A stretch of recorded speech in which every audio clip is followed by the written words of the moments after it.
Hey, welcome, my friends, to this week's captivating episode on Motivational Moments with Maria. I'm your host, Coach Maria, and as always, I am thrilled that you are joining in. And by the way, I just want to say thank you. Thank you again for the notes, the messages, the words of encouragement. You guys are so awesome. Now, I come here every week, and sometimes I skip a week to bring some moments of inspiration, motivation, some thoughts and ideas to help you on your journey of personal growth and personal development. Because I know that when we stop growing, we start dying. And baby, I'm not ready to go there yet. Now, we're going to do something different this week because I've invited one of my dear friends to the show because we're going to be at the end of the show. I'm going to announce something that we're going to be doing together. But this week is a little different. I'm going to introduce one of my friends, and we're going to talk about her experience with coming to the United States as a child. And we have so many people entering our country right now, and I know that. And I want you to know what life is for them, the experience for them coming to our country is, and how we might be able to best support them. So I'm going to introduce my friend Monica Williams and say hi, Monica, to the gang. Hi, everybody. How you doing? And Monica's doing great too. She's awesome. Now, we've known each other since we were in junior high school, and that's a long time. I mean, look at the wrinkles on our faces. So I've invited Monica to talk about what her experience was like coming to the United States. So, Monica, tell us about because Monica's from Argentina, and I want her to share her story about coming to the US, what that was like for her, and how she persevered over the years to to conform, to be accepted in this country. So, Monica, talk to us a little bit about how old were you when you came to the United States? I was 5 years old, and my dad was already here because he was working at Volkswagen. So he went from Volkswagen Buenos Aires to Volkswagen San Francisco. And so my mom and my brother and I arrived. I'll never forget that day. It was a sunny, crisp day. And we get off the plane and we're like, where the hell are we? We don't know where we're at. We just knew we were somewhere. And then we saw my dad. It was scary. It was scary to start a new journey in a new country where we had no idea what the signs at the airport said, what people were saying to us. We were lost. So it's and from the day I got off that plane, that's when the struggle started. That's But when your struggle started. So you were five. So you were a lot younger than your brother, who was 14. And right. I know your dad decided to come to the United States for opportunities for advancement in your life. And uh, and I know it was a really difficult time in your life because here you are, a 5-year old. None of you speak English. None of you at all speak English. So now you're pushed into this educational system. What was that like? Because we didn't have ESL in those days, did we? No, We no. didn't have assistants or teachers' assistants to guide us through No. the language. So, what was your experience like? Well, I remember getting to school, and they put me in kindergarten, which I had already done in Argentina, but they put me in kindergarten when I arrived to this country, and it was very scary. I mean, nobody spoke Spanish, no one, and I got through by them pointing, like there's a cafeteria, there's the bathroom, there's your classroom, but it was I had no idea what was going on. I really didn't. And so it was tough. It was really hard. And they couldn't find anybody that spoke Spanish that could come and help me in the school system in San Francisco at that time. So I was All right. basically So alone. you were on your own, right? Is that so how did you learn the language? Well, when the teachers would speak, I would try to understand because of course in kindergarten you don't have to do anything that's brain surgery.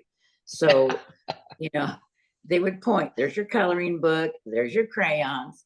So that part wasn't bad. It was just getting through lunch, getting through lunch, getting through recess, and nobody wanted to talk to me. No one. They just looked at me like I was an alien. I was just gonna that's a great word because I was just gonna say you felt somewhat alienated in Right, that environment. Right. right. Right. Yeah. Nobody would talk And to me. no one would talk to you. No. You're alone by yourself. Now, how did your brother, who was 14, because now he's immersed in junior high, I would imagine, Right. and how was that for him? Worse. Okay. He was really bullied. It was hard. It was really hard for him. And to this day, he's still very, very shy. He has not outgrown that at all. Everybody picked on him badly. So, and he's Mhm. never gotten over that trauma, but yeah, it was hard. I remember that my mom, we had an apartment in San Francisco, and she would look down on the playground, and she would see me on the playground, and she would wave, and I would wave back.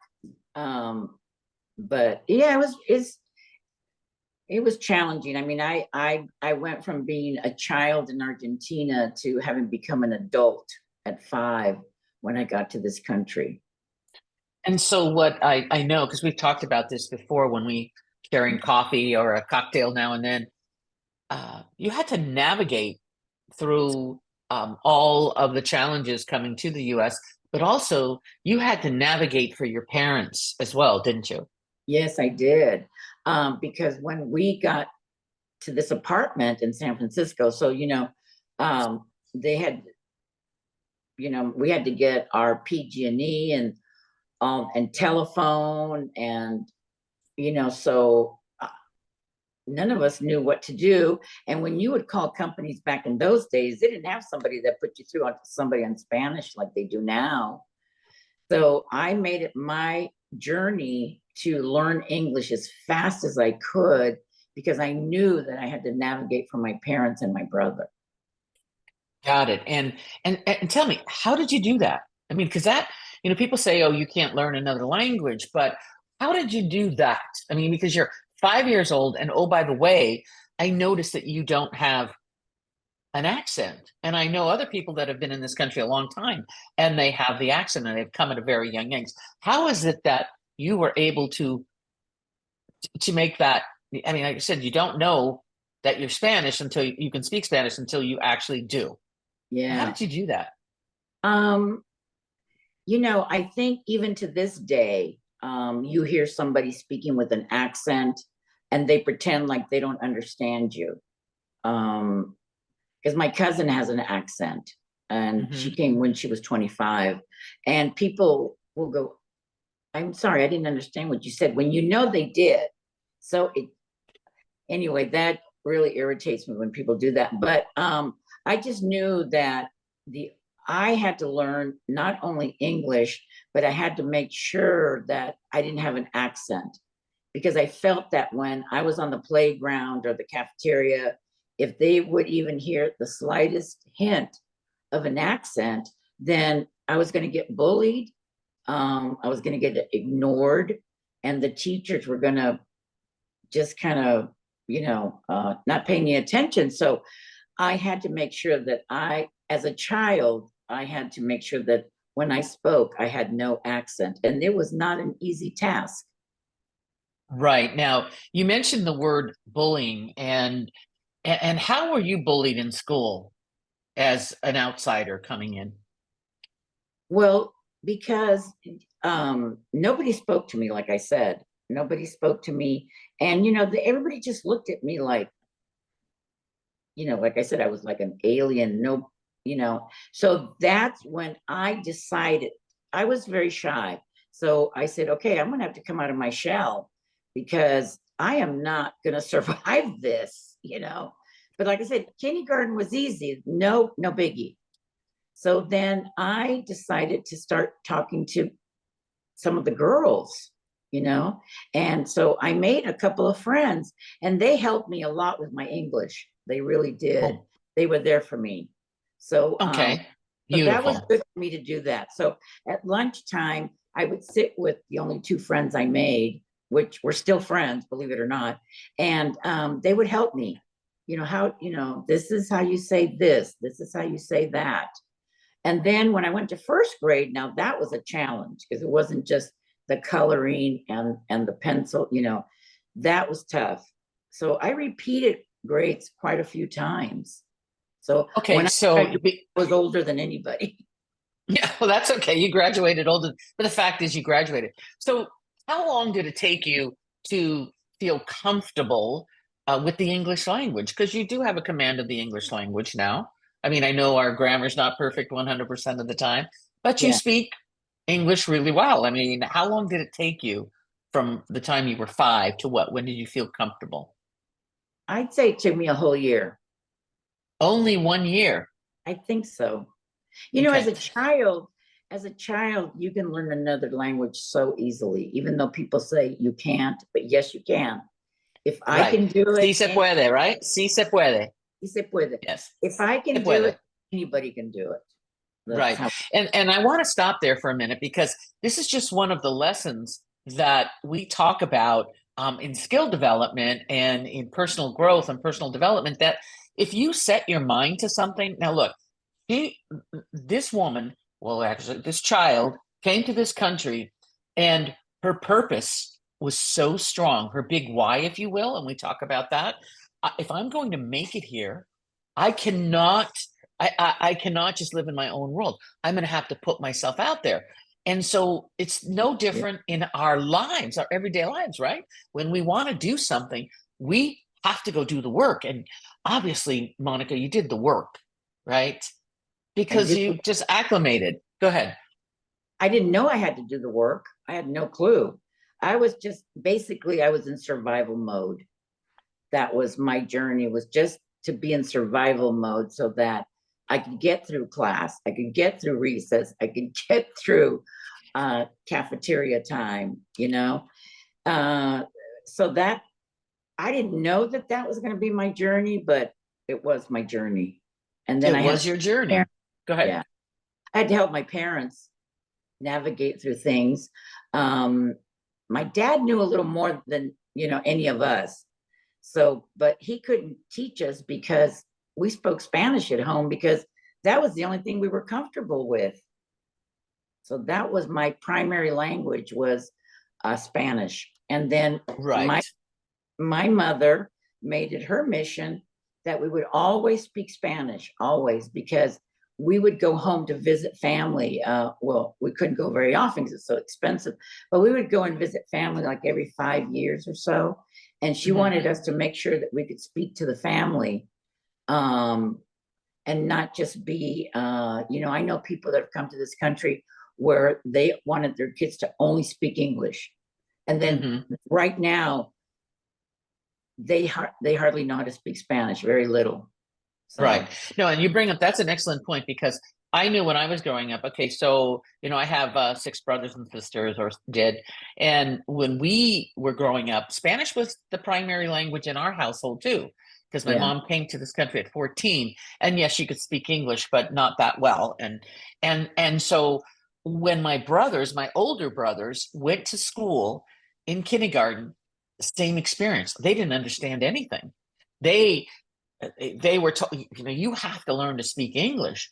So from that moment on, honestly, from that moment on, when my 2 oldest brothers went to kindergarten, my mother said, okay, we have to learn to speak English. We, this is, we are here. You must learn to speak English.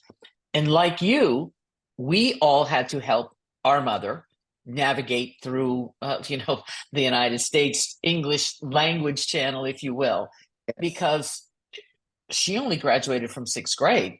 And so she didn't know how to really read or write. And so all of us, took on some responsibility as young children. So now I have to bring this up because I love you, but I know you're a rather fair Latina woman. You're a rather fair looking Latina woman, right? You don't have the colorism that some of us do. So was that ever problematic for you were people surprised when you opened your mouth and you could speak Spanish? Yes, many times. Most people thought I was either Swedish or German, but I'm Italian and I'm also Spanish. But my mom, my mom's mom and dad were very light, but some of the kids got the great Italian color, which I wish I had, and then my mom did not. And my dad was Spanish and French, and he was very, very fair. So when I speak Spanish, people are like, "What? You should be They're speaking always shocked. what? You Yeah. should be speaking What? something else." So yeah. So and that's been a challenge too. Um, I've encountered many people in my life that when they find out that I'm an immigrant, they treat me different. It's a, Mhm. they don't treat me like all of a sudden I'm not on their same level. Right. I'm an immigrant who crossed the river to come over, which I did not. But it's Right. amazing people treat you when they find out that you're an immigrant. They Mhm. treat you totally different. Some don't. Okay. Gonna Some judge. don't, some do. Right. And I can expect, I mean, we as we go through our lives, there are events that occurred that, wow, people of color do experience life a little differently, don't Yeah, they? yes, they Or do. people that immigrants that come over here, they do. People Yes, start they to do. judge them. You know, one of the devils in our life is judgment, right? Absolutely. And gossip and yeah. So, but I want to ask you this. Now, you've been in the country a long time, obviously, because we're up there in the season of our lives. And I, I just want you to say to some people, it's like, look, if you see someone that is new to this country, that is struggling, what could we do to help them navigate through the challenges they're going to experience? Now, for me, I'm doing some mentoring with some junior high and high school students, which is super. And but what would you say? What are some things that you wish people would have done for you? Well, and I still do this to this day. If I'm somewhere at the bank, wherever, and I see that the person is struggling to explain what they want, the first thing I say is, "Te puedo ayudar? Can I help you?" Mhm. And I still do it every day. I do this because I know how it feels to have people ignore you, think that you're really stupid, or that you're retarded. I've been asked if I was retarded before. Oh Uh, my goodness, that is like such a harsh word. I know. Such a So harsh word. it is. So to this It's day, I still walk up to people and say, "Te puedo ayudar con algo?" And they just look at me like, "Oh my God, yes, thank you." Even to yes, exactly. order, a sandwich or something, because I know what it's like. So for me, I've always been a person that I gravitate to people that are immigrants. I really do, Hmm. because I feel it's my mission, even to people that don't speak English, to people that I was at the airport. These people were speaking Arabic, and I was trying to help them navigate to the signs in Argentina, even though now they have them all in English, but they didn't understand that either. So I was asking them, "Where are you going? Let me see your passport." So I do that. I try to do that every single day, is reach out to someone that needs help. Don't just ignore them. Don't walk past them. If you can help an immigrant, please do. Because I remember the moments when people would just pass, walk right past us, or say to me, "Why doesn't your mother speak English? She's been in this country." And it really hurts. It really Hmm. hurts. My mother went to third grade. So Yeah. her, Yeah, it was a different time, a different oh, generation, and their lives are very different. But what I really honor and respect about you, and I love you dearly, you know that, is that you persevered.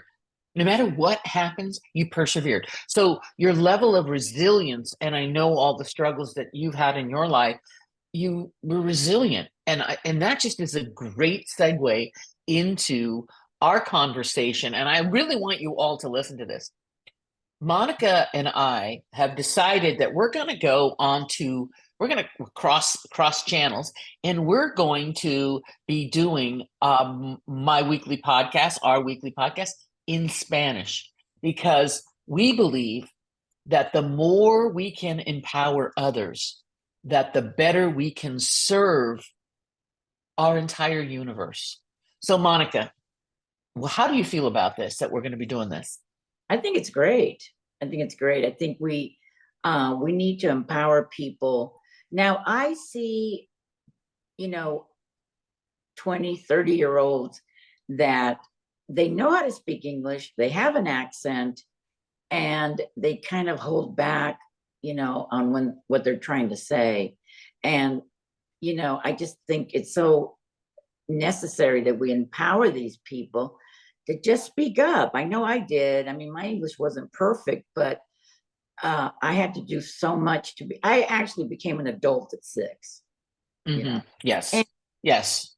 and You did. my family wasn't rich. We were poor. We were poor in Argentina. We were poor here. It wasn't like, oh, we have all this money. So that was not the situation. My dad, we worked paycheck to paycheck. And my mom could not go out and work because she didn't speak the language. And I was 6 years old. My brother was 15. So Yeah. it was a struggle. It was a huge It was a struggle. struggle, but you managed, and you can stand here now. You can stand here and say, "Hey, we're here to help people, to empower people, to believe they have the capabilities, and with some support, like we're going to be doing on our Spanish podcast, there'll be some tools and some activities that will give you to help you get through the challenges. And we're here to help. We are here to help. Monica, what message would you like to leave today? Because I really appreciate you coming on and having this discussion, because I think sometimes our voices are not heard, and your voice needed to be heard. Absolutely. Well, when Maria first told me about this, I thought it was a great idea because we can just keep all this to ourselves, but I don't want to do this. She doesn't want to do this. And we're hoping that you tune in and listen to what we have to say because we are older. And so we want to empower you to become the person you can be, and don't shy away from it. Absolutely not. Right. Live Right. in, Right. Right. live in the moment and enjoy it. And you'll be surprised how good you can do. Absolutely. Right.